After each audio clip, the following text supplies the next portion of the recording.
All right, welcome back. Today we're going to be talking about a really cool tree. I know it's not really part of the livestock theme that I have for the channel, but this here is black locust. And to tie this in with livestock, these trees are really great for fence posts. What's really cool about the black locust is this whole stand of trees we're in right now and ones behind me are all baby trees off this original. They send out rhizomes and create new trees. So they don't really do seeds. They just do these. They send out these suckers. What's great about these black locust trees is if you cut them down at the base, the stump will re-sprout out new, about 5 to 7 new growths from the outer ring of the tree. So what you can do is rotate this little stand of trees, for example, cut down 3 or 4 trees each year, and you'll have a renewable source of lumber that you don't have to replant ever. They'll just they'll keep on sending up new shoots. You let them grow for 10 to 20 years, depending on weather conditions, rain conditions, whatnot, and you can just continually harvest them. Now, why this pertains really well for livestock is a super dense, super strong wood, and the wood used from this can be used for fence posts that last like about 100 years, 80 to 100 years. So super long lasting. You don't have to treat them. You don't have to soak them in anything. You can cut them, split it, or you can come over.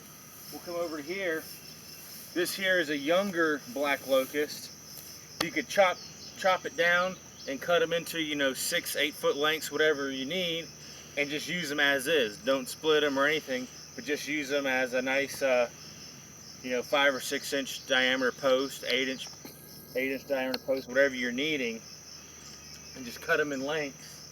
And as you can see, we have, I don't know, probably around 50, 60 trees roughly, maybe less, but and it's continually expanding this stand, and it's all from this original tree here.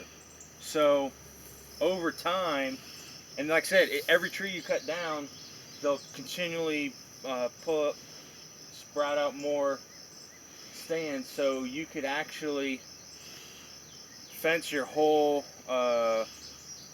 pastures or paddocks or whatever with renewable wood fencing.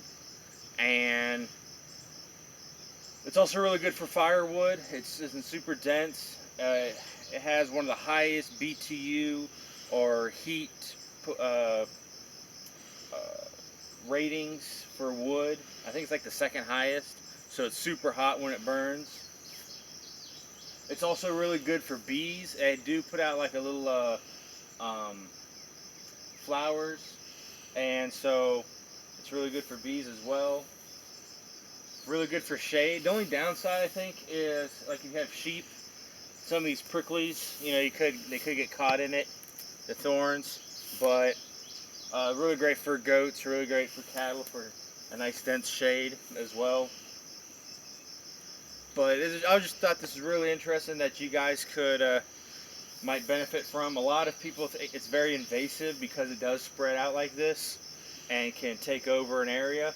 But if you manage it correctly and harvest it regularly, it can be very beneficial for your homestead or farm by generating either a never-ending supply of firewood for you, or fence posts and things like that. So I hope you like this, and we'll see you next time. Another thing that's also great beyond that is you can sell it. It can be a great source of revenue. Once you have your property fenced in, you don't need any more fence posts, yet they're still growing. You can still sell them as fence posts or firewood, depending on, because like obviously some of these are really thin, so you're either going to harvest them for really easy firewood or just let them grow up and do your posts later. But those are two great ways to generate money. It's something that you're probably just going to deal with in the fall, so you just let them grow year round and do their own thing and just harvest them as needed. So